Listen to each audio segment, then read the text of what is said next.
ఓం శాంతి 18/6/24 బాబా యొక్క మధురాతి మధురమైన మహావాక్యాలు. మధురమైన పిల్లలు, అవగుణాలను తొలగించుకునేందుకు పూర్తిగా పురుషార్థం చేయండి. ఏ గుణంలో లోపం ఉంటుందో దాని లెక్కాపత్రంను వ్రాయండి. గుణాలను దానం చేసినట్లయితే గుణవంతులుగా అయిపోతారు కదా. అవగుణాలు తొలగించుకోవాలి అంటే పూర్తిగా పురుషార్థం చేయండి. ప్రయత్నం చేస్తే సాధన చేసేవంటే సాధించలేనిది ప్రపంచంలో ఏదీ లేదు. అందుకని మనలో ఉండే అవగుణాలు ఏంటనేది పూర్తిగా చెక్ చేసుకుని వాటిని తొలగించుకునే ప్రయత్నం చేయండి. అన్నీ తొలగిపోతాయి. అప్పుడు దైవీ గుణాలు ఈజీగా మనలో వచ్చేస్తాయి. ఏ గుణంలో లోపం ఉంటుందో దాన్ని లెక్కాపత్రం వ్రాయండి. గుణాలు దానం చేస్తే గుణవంతులుగా అయిపోతారు. ప్రశ్న: గుణవంతులుగా అయ్యేందుకు ఏ మొట్టమొదటి శ్రీమతం లభించింది? జవాబు: మధురమైన పిల్లలు, గుణవంతులుగా అయ్యేందుకు 1 ఎవరి దేహమును చూడకండి. గుణవంతులుగా అవ్వాలి అంటే ఫస్ట్ ఏం చేయమంటున్నారు బాబా? ఎవరి దేహాన్ని చూడకండి, స్వయాన్ని ఆత్మగా భావించండి. ఒక్క తండ్రి నుండి వినండి, ఒక్క తండ్రిని చూడండి, మనుష్య మతాన్ని చూడకండి. అర్థమైందా? బాబా గుణవంతులుగా అవ్వాలి అంటే ఏం చెప్తున్నారు? దేహం చూడకండి, ఆత్మగా భావించండి, తండ్రి నుండి వినండి, తండ్రిని చూడండి. మనుష్య మతం చూడకండి కదా. మనుషుల యొక్క సలహాని పాటించామనుకోండి, అది రకరకాలు. అదే బాబా సలహా పాటించామనుకోండి, మనం వెనక్కి తిరిగి ఇంకా మనం ఆలోచించవలసిన అవసరం ఉండదు. ఇంకా 2 దేహాభిమానానికి వశమై బాబా లేక బ్రాహ్మణ కులం యొక్క పేరును అప్రతిష్టపాలయ్యే పనులేవి చెయ్యకండి. తప్పుడు నడవడిక నడిచేవారు గుణవంతులుగా అవ్వలేరు. వారిని కుల కలంకితులు అని అంటారు. ఓం శాంతి. బాబా అంటున్నారు, బాప్దాదా చేతిలో మల్లెపూలు ఉన్నాయి. ఈరోజు బాప్దాదా చేతులు ఏమున్నాయి? మల్లెపూలు ఉన్నాయి. ఎవరికి కావాలో చేపట్టండి. బాబా ఈ విధంగా సుగంధమయమైన పుష్పాలుగా అవ్వాలని సాక్షాత్కారం చేయిస్తారు. ఎలా అవ్వాలి? మల్లెపూలు చూడండి, ఎక్కడున్నా ఎంత సుగంధాన్ని ఇస్తుంది. ఆ విధంగా అవ్వాలి అని బాబా మల్లెపూలు చూపించారట. మేము తప్పకుండా ఒకప్పుడు పుష్పాలుగా అయ్యామని పిల్లలకు తెలుసు. గులాబీ పూలుగా, మల్లెపూలుగా కూడా అయ్యారు. అలాగే వజ్రాలుగా కూడా అయ్యారు. ఇప్పుడు మళ్ళీ అలా తయారవుతున్నారు. బాబా ఏం చెప్తున్నారు చూసారా పిల్లలకి? ఒకప్పుడు ఎలా ఉండేవారు? గులాబీలుగా, మల్లెపూలుగా ఉండేవారు. తర్వాత వజ్రాలుగా కూడా అయ్యారు. మరి ఇప్పుడు మళ్ళీ అలా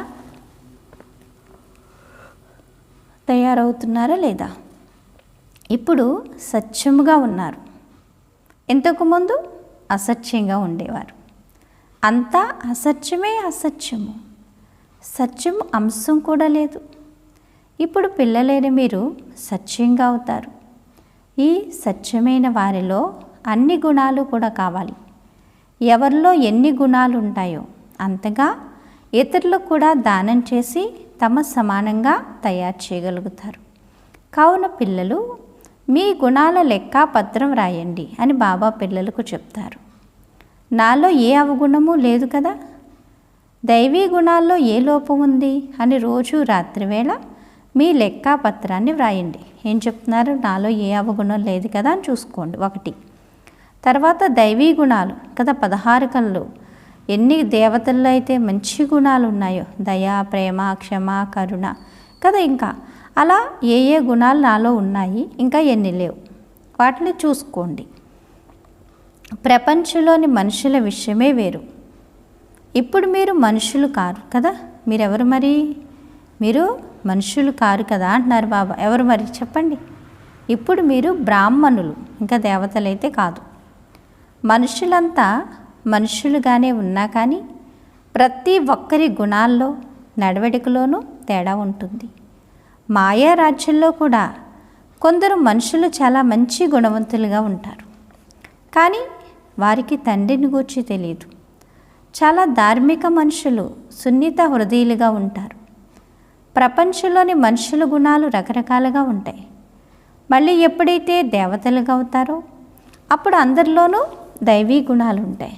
ఇప్పుడు చదువును బట్టి పదవులు తగ్గిపోతాయి అని చెప్తున్నారు బాబా. ఒకటేమో చదవాలి, ఇంకొకటి అవగుణాలు తొలగించుకోవాలి. మనం మొత్తం ప్రపంచం అంతటి నుండి అతీతమైన వారమని పిల్లలకు తెలుసు. ఇక్కడ ఒకే బ్రాహ్మణ కులం ఉంది. శూద్ర కులంలో మనుష్య మతం ఉంది.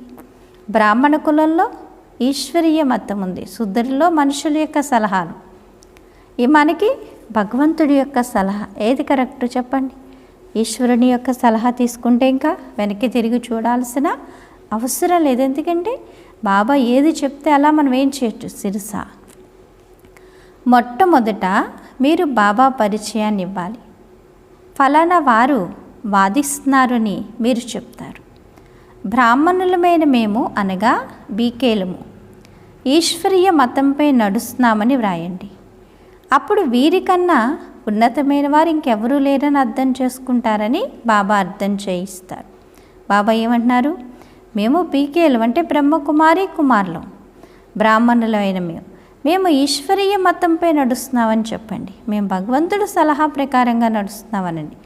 అప్పుడు అనుకుంటారు భగవంతుడి సలహా కన్నా ఉన్నతమైనది ఇంకేముంది అని వాళ్ళు అర్థం చేసుకుంటారు.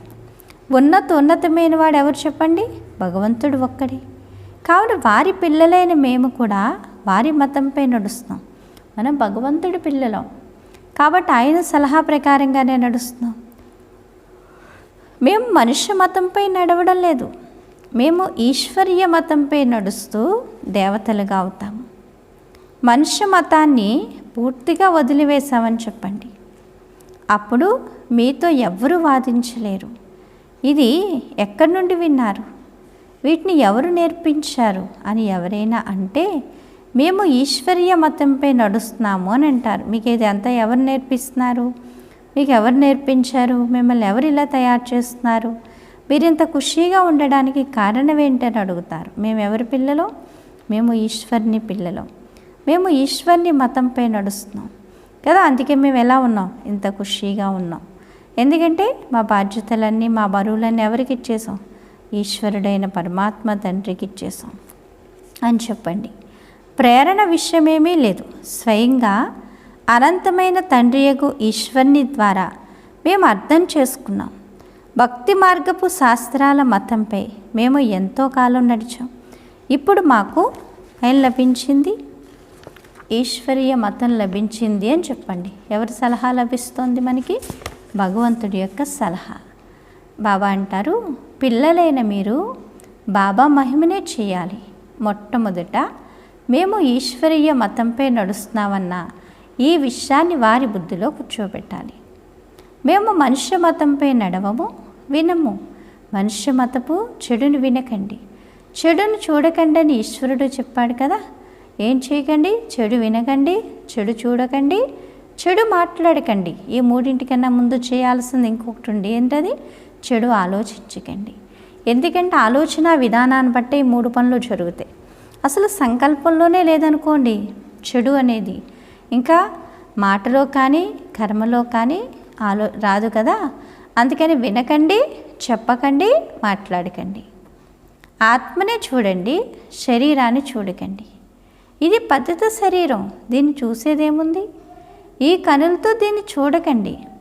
ఈ శరీరం పతితంగానే ఉంటుంది. ఇక్కడ ఈ శరీరాలు బాగుపడవు, ఇవి ఇంకా పాతపడిపోతాయి.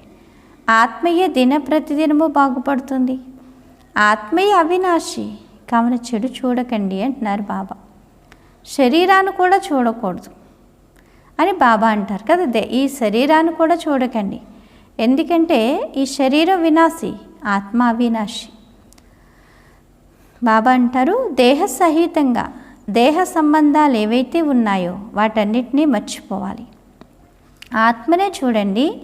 ఒక్క పరమాత్మైన తండ్రి నుండి వినండి. ఆత్మకి బంధువెవరు? పరమాత్మ. అందుకని పరమాత్మ ఎలాగైతే చెప్తారో అదే రకంగా వినండి, అలాగే జీవితాన్ని తయారు చేసుకోండి. ఇందులోనే శ్రమ ఉంది. ఇది పెద్ద సబ్జెక్ట్ అని మీరు అనుభవం చేసుకుంటారు. తెలివైన వారు ఎవరైతే ఉంటారో వారికి పదవి కూడా అంతే ఉన్నతంగా లభిస్తుంది.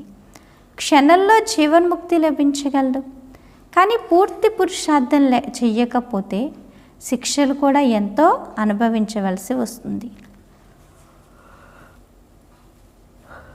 బాబా అంటారు, పిల్లలైన మీరు బాబా పరిచయాన్ని ఇచ్చేందుకు అందులకు చేతికర్రగా అవుతారు.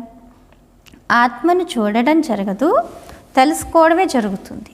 ఈ శరీరం కళ్ళకి కనిపిస్తుంది, ఆత్మ అయితే కళ్ళకి కనిపించదు.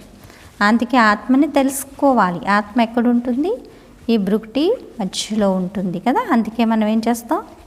బొట్టు పెట్టుకుంటాం.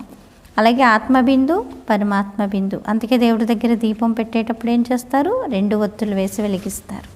అంటే ఒకటి ఆత్మజ్యోతి, ఇంకోటి పరమాత్మ జ్యోతి స్వరూపుడు అని.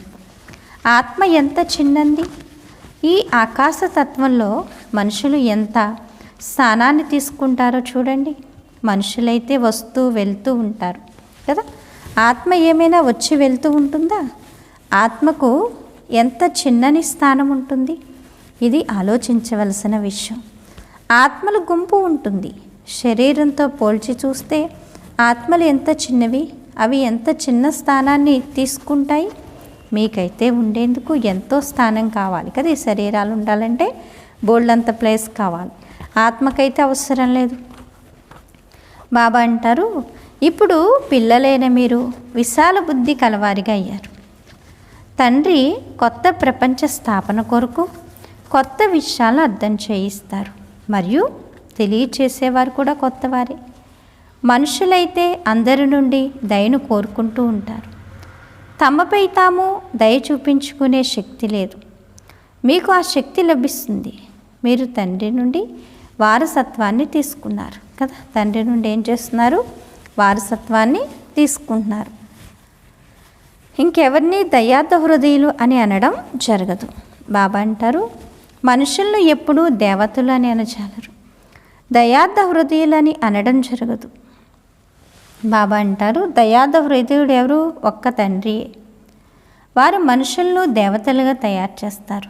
బాబా వచ్చి ఏం చేస్తారు? మనుషులను దేవతలుగా తయారు చేస్తారు. అందుకే ఏమంటారు? నరుడే శ్రీ నారాయణుడిగా అవుతాడు అని.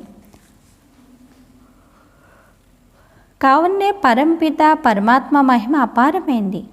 దానికి అవధులు లేవని అంటారు. ఇప్పుడు మీరు అది తెలుసుకున్నారు. వారి దయకు అవధులు లేవు. తండ్రి కొత్త ప్రపంచాన్ని ఏదైతే తయారు చేస్తారో అందులో అంతా కొత్తగానే ఉంటుంది. మనుషులు, పశుపక్షాదులు అన్నీ సతోప్రధానంగా ఉంటాయి. ఎక్కడ? సత్యయుగంలో. మీరు ఉన్నతంగా అవుతారు.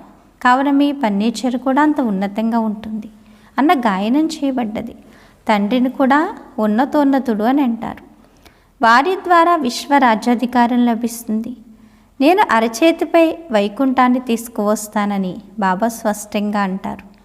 వారైతే అరచేతి నుండి కుంకుమ పువ్వులు మొదలైనవి ఏం చేస్తూ ఉంటారు? తీస్తూ ఉంటారు. ఇక్కడైతే ఇది చదువు విషయం కదా. ఇది సత్యమైన చదువు. ఇప్పుడు మనం చదువుతున్నామని మీరు అర్థం చేసుకున్నారు. పాఠశాలలోకి వచ్చారు. మీరు ఎన్నో పాఠశాలను తెరిచినట్లయితే మీ నడవడికను గమనించడం జరుగుతుంది. బాబా అంటారు, కొందరిప్పుడు నడవడికతో నడిచినట్లయితే కొందరు తప్పుడు నడవడికతో నడిచినట్లయితే పేరు అప్రతిష్ట పాలవుతుంది. దేహాభిమానం కలవారి నడవడికే వేరుగా ఉంటుంది అంటున్నారు బాబా. వారి నడవడికి ఇలా ఉంది అని గమనిస్తే అందరిపైన కళంకం అంటుకుంటుంది. వీరి నడవడికలో ఎటువంటి మార్పు లేదనంటే తండ్రిని నిందింపచేసినట్లే కదా. సమయం పడుతుంది, దోషమంతా వారిపైకి వచ్చేస్తుంది. చాలా మంచి ప్రవర్తన ఉండాలి. మీ క్యారెక్టర్ మారేందుకు ఎంత సమయం పడుతుంది? కొందరి నడవడిక చాలా బాగా ఫస్ట్ క్లాస్గా ఉంటుందని మీరు గమనిస్తారు. వారు కనిపిస్తారు కూడా. వీరిలో తొలగవలసిన లోపాలు ఏమేమి ఉన్నాయి అని బాబా పిల్లలు ఒక్కొక్కరిని చూస్తూ ఉంటారు. ఒక్కొక్కరిని పరిశీలిస్తూ ఉంటారు. లోపాలైతే అందరిలోనూ ఉన్నాయి. కావున బాబా అందరినీ చూస్తూ ఉంటారు. రిజల్ట్ గమనిస్తూ ఉంటారు. బాబాకు పిల్లలపై ప్రేమ ఉంటుంది కదా, బాబాకి ఏముంటుంది చెప్పండి? పిల్లలపైన చెప్పలేనంత ప్రేమ ఉంటుంది. బాబా అంటారు, వీరిలో ఈ లోపం ఉంది, కావుననే ఈ కారణంగా అంత ఉన్నత పదవిని పొందలేరని బాబాకు తెలుసు. లోపాలు తొలగకపోతే చాలా కష్టం. చూడడంతోనే తెలిసిపోతుంది, ఇంకా కాస్త సమయం ఉంది అని వారికి తెలుసు. ఒక్కొక్కరిని పరిశీలిస్తూ బాబా దృష్టి ఒక్కొక్కరి గుణాల వైపుకు వెళ్తుంది. మీలో ఎటువంటి అవగుణము లేదు కదా అని అడుగుతారు. బాబా ముందైతే నిజం చెప్పేస్తారు. కొందరిలో దేహాభిమానం ఉంటుంది అని చెప్తున్నారు. కావున వారు చెప్పరు కదా, దేహాభిమానం ఉండడం వల్ల చెప్పరు. ఎవరైతే తమకు తామే చేస్తారో వారు దేవతలు కదా, ఎవరైతే తమకు తామే చేస్తారో వారు ఏమవుతారు? దేవతలు. ఎవరైతే చెబితే చేస్తారో వారు మనుషులు, ఎవరైతే చెప్పినా చేయరో వారు అని బాబా అంటూ ఉంటారు కదా. చెప్పండి, వినండి, అర్థమవుతుందా? బాబా ఏం చెప్తున్నారు? ఎవరైతే తమకు తాముగా చేస్తారో వాళ్ళు ఏమవుతారు? దేవతలు అవుతారు. చెబితే చేసేవాళ్ళు మనుషులు, చెప్పినా చేయని వాళ్ళు ఎవరు? అది ఎవరికి వాళ్ళు అర్థం చేసుకోవాలి.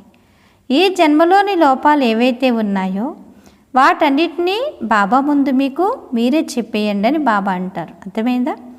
ఎవరి మనసులో ఏమున్నా అవి ఎవరికి వాళ్ళే స్వయం బాబాకి వినిపించండి. లోపాలను సర్జన్కు తెలియచేయాలని బాబా అందరికీ చెప్తారు. డాక్టర్ ముందుకెళ్ళి రోగాలు దాచుకుంటే రోగం తగ్గదు. అలాగే భగవంతుడి ముందు ఏదైనా దాస్తే ఖాతా పెరిగిపోతుంది. అందుకని ప్రతి ఒక్కళ్ళు కూడా మనసులో ఏదైతే బరువు భారం ఉందో అదంతా బాబాకి ఇచ్చేయండి. శరీరపు రోగం కాదు, లోపలున్న రోగాలను తెలియచేయాలి. మీ లోపల ఏ ఏ అసురీ ఆలోచనలు ఉంటున్నాయో చెబితే వాటిపై బాబా వివరిస్తారు. ఈ పరిస్థితిలో మీరు ఎవరికైతే అవగుణాలను తొలగించుకోలేరో, ఈ పరిస్థితిలో మీరు ఎప్పటి వరకైతే అవగుణాలు తొలగించుకోలేరో అప్పటి వరకు అంత ఉన్నత పదవిని పొందలేరు. అవగుణాలు ఎంతగానో నిందింపచేస్తాయి. వీరిని భగవంతుడు చదివిస్తున్నారా అని మనుషులకు అనుమానం కలుగుతుంది. అర్థమైంది? అలా ఉండకూడదు. భగవంతుడు నామరూపాలకు అతీతుడు, సర్వవ్యాపి. వారు వీరిని ఎలా చదివిస్తారు? వీరి నడవడికి ఎలా ఉంది అని అనుమానపడతారు. మీ గుణాలు ఎంత ఫస్ట్ క్లాస్గా ఉండాలో బాబాకు తెలుసు. అవగుణాలను దాచి ఉంచుకున్నట్లయితే ఎవ్వరికీ అంతగా బాణం తగలదు. కావున ఎంత వీలైతే అంత మీలో ఏ అవగుణాలైతే ఉన్నాయో వాటిని తొలగించుకుంటూ ఉండండి.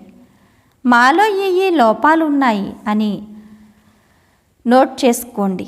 అప్పుడు లోపల మనసు నోట్ చేసుకోండి. అప్పుడు లోపల మనసు తింటుంది. నష్టం కలుగుతూ ఉంటే మనసు తింటూ ఉంటుంది. వ్యాపారులు ఈరోజు ఎంత లాభం కలిగింది అని రోజు తమ ఖాతాను చూసుకుంటారు. ప్రతిరోజు ఖాతాను చూసుకుంటారు. అలాగే ఈ బాబా కూడా రోజు మీ నడవడికను చూసుకోండి అని అంటారు. లేకపోతే మిమ్మల్ని మీరే నష్టపరుచుకుంటారు. బాబా పరువు పోతుంది కదా, మనం నష్టపరుచుకున్నట్లు అవుతుంది, బాబా పరువు పోగొట్టినట్లు అవుతుంది. డబల్ బోచ. గురువును నిందింపచేసేవారు ఏ ఆధారమును పొందలేరు. దేహాభిమానులు ఆధారమును పొందచాలరు. దేహీ అభిమానులు మంచి ఆధారమును పొందుతారు. బాబా అంటారు, దేహీ అభిమానులుగా అయ్యేందుకే అందరూ పురుషార్థం చేస్తారు. ఎందుకు? ఆత్మాభిమానిగా అవ్వడానికి అందరూ పురుషార్థం చేస్తారు కదా. ప్రయత్నం చేయకుండా ఏదీ లభించదు. ప్రతిదినము బాగుపడుతూ ఉంటారు. దేహాభిమానం వల్ల ఏ కర్తవ్యాలైతే జరుగుతాయో వాటన్నిటినీ ఖండిస్తూ ఉండాలి. దేహాభిమానం వల్ల పాపాలు తప్పకుండా జరుగుతాయి. కావున దేహీ అభిమానులుగా అవుతూ ఉండండి అని చెప్తున్నారు బాబా. జన్మించడంతోనే ఎవ్వరూ రాజులుగా అవ్వరని మీకు తెలుసు కదా. జన్మతోనే ఎవరు రాజులుగా అయితే అవ్వరు, ప్రయత్నం చేస్తేనే అవుతారు. 60-70 సంవత్సరాలు మీకు పడుతుంది. దేహీ అభిమానులుగా అవ్వడంలో సమయం పడుతుంది కదా.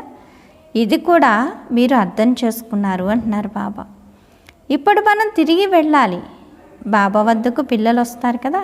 ఎవరు వస్తారు బాబా దగ్గరికి? పిల్లలు వస్తారు. పిల్లల దగ్గరికి బాబా వస్తారు. కొందరు 6 మాసాల తర్వాత వస్తారు, కొందరు 8 మాసాల తర్వాత కూడా వస్తారు. అప్పుడు ఇంత సమయంలో వీరిలో ఏ ఉన్నతి జరిగింది అని బాబా గమనిస్తారు. రోజు రోజుకు ఎంతో కొంత బాగుపడుతూ వస్తున్నారా, లేక వారి హృదయంలో ఏదైనా నల్లదనం ఉందా అని గమనిస్తారట. పిల్లలను చూసి బాబా అనుకుంటారట, వీళ్ళు పూర్తిగా తయారయ్యారా, ఇంకా తయారవ్వలేదా అని. కొందరు నడుస్తూ నడుస్తూ చదువును కూడా వదిలేస్తున్నారట. కొంచెంమంది పిల్లలు నడుస్తూ నడుస్తూ మాయకు వశమైపోయి చదువును వదిలేస్తున్నారు అంటున్నారు. మీరు అలా చేస్తారా? మరి లేదు కదా. అదేమిటి? భగవంతుడు భగవతి భగవానులుగా తయారు చేసేందుకు చదువు కదా, భగవతి భగవాన్లుగా తయారు చేసేందుకు మిమ్మల్ని చదివిస్తుంటే ఇటువంటి చదువును మీరు వదిలేస్తున్నారా? ఎంత తప్పది కదా. మన ప్రాలబ్ధాన్ని మనమే నాశనం చేసుకున్నట్టు, మనం నుంచున్న కొమ్మను మనమే కొట్టుకున్నట్లు అవుతుంది కదా భగవంతుడు చెయ్యి వదిలిపెట్టేస్తే. వరల్డ్ గాడ్ ఫాదర్ చదివిస్తూ ఉంటే అందులో అబ్సెంట్ అవుతారా? మాయ ఎంత ప్రబలమైంది. ఫస్ట్ క్లాస్ అయిన చదువు నుండి మీ ముఖాన్ని తిప్పేస్తుంది. నడుస్తూ నడుస్తూ చదువును కాలితో తన్నేసేవారు ఎందరో ఉన్నారు. ఇప్పుడు మన ముఖం స్వర్గం వైపుకు, కాళ్ళు నరకం వైపుకు ఉన్నాయని మీకు తెలుసు. మీరు సంగమయుగి బ్రాహ్మణులు. ఇది పాత రావణ ప్రపంచము అంటున్నారు బాబా. మనం శాంతిధామం గుండా సుఖధామం వైపుకు వెళ్తాము. పిల్లలు ఇదే గుర్తుంచుకోవాలి. సమయం చాలా కొద్దిగా ఉంది. రేపు కూడా శరీరం వదిలిపోవచ్చు. బాబా స్మృతిలో లేకపోతే అంత్యకాలంలో కదా బాబా ఏమంటున్నారు, సమయం చాలా సమీపానికి వచ్చేసింది కదా. పిల్లలు ఇదే గుర్తుంచుకోవాలట. సమయం చాలా కొద్దిగానే ఉంది. రేపు కూడా శరీరం వదిలిపోవచ్చు. బాబా స్మృతిలో లేకపోతే అంత్యకాలంలో బాబా ఎంతో అర్థం చేయిస్తారు. ఎవరైతే స్త్రీని స్మరిస్తారో వేశ్యయంలోకి వెళ్తారు అని. అందుకని ఎవరి స్మృతి ఉండకూడదు. మనకి ఎవరి స్మృతి ఉండాలి? ఒక్క బాబా స్మృతి తప్పించి ఇంకా మనసులో ఏ స్మృతి కూడా ఉండకూడదట. బాబా ఎంతో అర్థం చేయిస్తూ ఉంటారు, కానీ కదా అర్థం చేసుకోరు. ఇవన్నీ గుప్తమైన విషయాలు. ఇవన్నీ ఏ విషయాలు? గుప్తమైన విషయాలు. మరి గుప్తమైన వాటిని ఎంత గుప్తంగా అర్థం చేసుకోవాలి? బాబా అంటారు, బాబా చెప్తారు కదా, ఎందుకంటే కల్పపూర్వం ఎవరు ఎంత పురుషార్థం చేశారో అదే చేస్తారని కూడా వారికి తెలుసు. డ్రామానుసారంగా బాబా కూడా కల్పపూర్వాలే అర్థం చేయిస్తూ ఉంటారు. ఇందులో ఎటువంటి తేడా ఉండచాలదు. బాబాను స్మృతి చేస్తూ ఉన్నట్లయితే మీ వికర్మలు వినాశనమవుతూ ఉంటాయి. శిక్షలు అనుభవించవలసిన పని ఉండదు. తండ్రి ముందు శిక్షలు అనుభవిస్తూ ఉంటే మరి తండ్రి ఏమంటారు? మీరు సాక్షాత్కారంలో కూడా చూశారు. ఆ సమయంలో క్షమించలేరు. వీరి ద్వారా బాబా చదివిస్తారు కదా. ఆ సమయంలో తండ్రి కూడా అంతిమంలో ఏమీ చేయలేరు. అందుకని సమయం ఉండగానే బాబా టీచర్గా ఉన్నప్పుడే మనం చదువుని చదువుకుని ఉన్నతంగా తయారైపోవాలి. సమయం టీచర్ అయిందనుకోండి, బాబా సాక్షి అయిపోతారు. అప్పుడు మనం ఏం చేద్దామన్నా ఏమీ చేయలేమంటారు. చూడండి, పెద్దలు ఏం చెప్పేవారు? దీపం ఉండగానే ఇల్లు చక్క పెట్టుకోవాలి అని. దీపం ఉండగానే ఇల్లు చక్క పెట్టుకోవాలంటే ఏ దీపం ఉండగా ఇల్లు చక్క పెట్టుకోవాలి? కరెంటు తొందరగా తీసేస్తాడంటే పనులన్నీ తొందరగా చేసేసుకుని అరిగి మీద కూర్చొని అక్కర్లేని కబుర్లు చెప్పుకోమని కాదు. ఏమని? ఈ ఆత్మజ్యోతి ఉండగా, ఈ ఆత్మజ్యోతి వెళ్ళిపోతే ఏమీ చేయలేం, మంచి చేయలేం, చెడు చేయలేం. అందుకని ఈ ఆత్మజ్యోతి ఈ శరీరంలో ఉండగానే మనం పురుషార్థం చేసి ప్రాలబ్ధాన్ని తయారు చేసుకోవాలి అంటున్నారు బాబా. మీరు సాక్షాత్కారంలో కూడా చూశారు. ఆ సమయంలో క్షమించలేరు. వీరి ద్వారా బాబా చదివిస్తారు. కావున వీరి సాక్షాత్కారమే జరుగుతుంది. నీవు ఈ పనులు చేశావని వీరి ద్వారా అక్కడ కూడా అర్థం చేయిస్తారు. అప్పుడు ఎంతగానో రోధిస్తారట కదా, నీవు ఈ కర్మలు చేసావు అందుకే నువ్వు ఇలా అనుభవించవలసి వస్తుంది అని లాస్ట్లో సాక్షాత్కారం జరుగుతుందట. అప్పుడు ఎంతో రోధిస్తారట, అరుస్తారట, పశ్చాత్తాపడతారు కూడా. కానీ సాక్షాత్కారం చేయించకుండా శిక్షలైతే వేయించరు. నిన్ను అంతగా చదివించాను అయినా ఇటువంటి పనులు ఎందుకు చేశావని అంటారట. రావణ్ణి మతంపై మనం ఎన్ని పాపాలు చేశామో మీరు కూడా అర్థం చేసుకుంటారు. పూజ్యుల నుండి పూజారీలుగా అయిపోయారు. తండ్రిని సర్వవ్యాపి అని అంటూ వచ్చారు. ఇది నెంబర్ 1 కదా, ఇది నెంబర్ 1 కదా బాబా అంటారు. దీని లెక్కాచారం కూడా ఎంతో ఉంది. బాబా చెప్తారు, బాబా ఫిర్యాదు చేస్తారు, మిమ్మల్ని మీరు ఎలా దెబ్బ తీసుకున్నారో చూడండి. భారతవాసీలే ఎంతగానో పడిపోయారు. తండ్రి వచ్చి అర్థం చేయిస్తారు. ఇప్పుడు మీకు ఎంతగా వివేకం లభించిందా లేదా ఇప్పుడు వివేకం? అది కూడా డ్రామానుసారంగా నెంబర్ వారీగా అర్థం చేసుకుంటారు. ఇంతకు ముందు కూడా ఇదే విధంగా ఈ సమయం వరకు క్లాస్ రిజల్ట్ ఇలాగే ఉంది అని అంటారట. బాబా చెప్పడం అయితే చెప్తారు కదా, బాబా చెప్పడం అయితే చెప్తారు, వినకపోతే బాబా మాత్రం ఏం చేస్తారు? కావున పిల్లలు తమ ఉన్నతిని తాము చేసుకుంటూ ఉండాలి. ఎటువంటిదంటే అది దేహీ అభిమానులుగా ఉండనివ్వదు. ఇదే పెద్ద సబ్జెక్టు. స్వయాన్ని ఆత్మగా భావిస్తూ తండ్రిని స్మృతి చేసినట్లయితే లోపాలన్నీ ఏమైపోతాయి? భస్మం అయిపోతాయి అంటున్నారు బాబా. అయిపోవా? తప్పకుండా అయిపోతాయి. అచ్చా,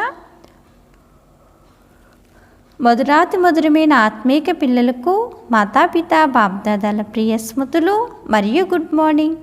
ఆత్మీక పిల్లలకు ఆత్మీక తండ్రి నమస్తే. ధారణ కొరకు ముఖ్య సారం బాబా చెప్తున్నారు. ఫస్ట్ పాయింట్, దేహాభిమానంలోకి రావడం వల్ల పాపాలు తప్పకుండా జరుగుతాయి. దేహాభిమానులకు ఏ ఆధారము లభించజాలదు. కావున దేహీ అభిమానులుగా అయ్యేందుకు పూర్తి పురుషార్థం చేయాలి కదా. దేహీ అభిమానులుగా అవ్వడానికి ఏం చేయాలి? పూర్తిగా పురుషార్థం చేయాలి. తండ్రిని నిందింపచేసే విధంగా ఎటువంటి కర్మలు ఉండకూడదు అంటున్నారు బాబా. సెకండ్ పాయింట్, మీ లోపలి రోగాలను బాబాకు యథార్థంగా వినిపించాలి. అవగుణాలను దాచుకోకూడదు.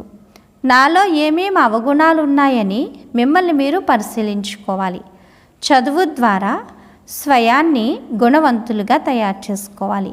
వరదానము, హద్దు యొక్క రాయల్ కోరికల నుండి ముక్తులై సేవ చేసే నిస్వార్థ సేవాదారీ భవ. బ్రహ్మబాబా కర్మ బంధన నుండి ముక్తులై అతీతంగా రుజువుని ఇచ్చారు. సేవ యొక్క స్నేహం తప్ప మరే బంధనం ఉండేది కాదు. సేవలో హద్దులో కూడిన రాయల్ కోరికలు ఏవైతే ఉన్నాయో అవి కూడా లెక్కాచారపు బంధనంలో బంధిస్తాయి. సత్యమైన సేవాదారి ఈ లెక్కాచారం నుండి కూడా ముక్తులై ఉంటారు. దేహ బంధనం, దేహ సంబంధాల బంధనాలు ఏ విధంగా అయితే ఉన్నాయో అలాగే సేవలో స్వార్థం ఇది కూడా బంధనం. ఈ బంధనం నుండి లేక రాయల్ లెక్కాచారం నుండి కూడా ముక్తులుగా అయ్యి నిస్వార్థ సేవాదారులుగా అవ్వండి అని చెప్తున్నారు బాబా. స్లోగన్ను, ప్రతిజ్ఞలను ఫైల్స్లో ఉంచకండి, ఫైనల్గా అయ్యి చూపించండి. ప్రతిజ్ఞలు చేసినవన్నీ ఫైల్స్లో దాచకండి. ఏం చేయండి? ఫైనల్గా అయ్యి చూపించండి అని చెప్తున్నారు బాబా. అచ్చా, ఓం శాంతి. మధురాతి మధురమైన ఆత్మీక తండ్రికి ఆత్మీక పిల్లల యొక్క ప్రియ స్మృతులు, గుడ్ మార్నింగ్ మరియు నమస్తే. నమస్తే నమస్తే. మధురమైన బాబా, ప్రియమైన బాబా, నా బాబా, ధన్యవాదాలు బాబా. ఓం శాంతి. థ్యాంక్ యూ బాబా. ఈరోజు స్వమానం, నేను నిస్వార్థ సేవాదారి ఆత్మను అనుకోండి. నేను నిస్వార్థ సేవాదారి ఆత్మను. అచ్చా, ఓం శాంతి.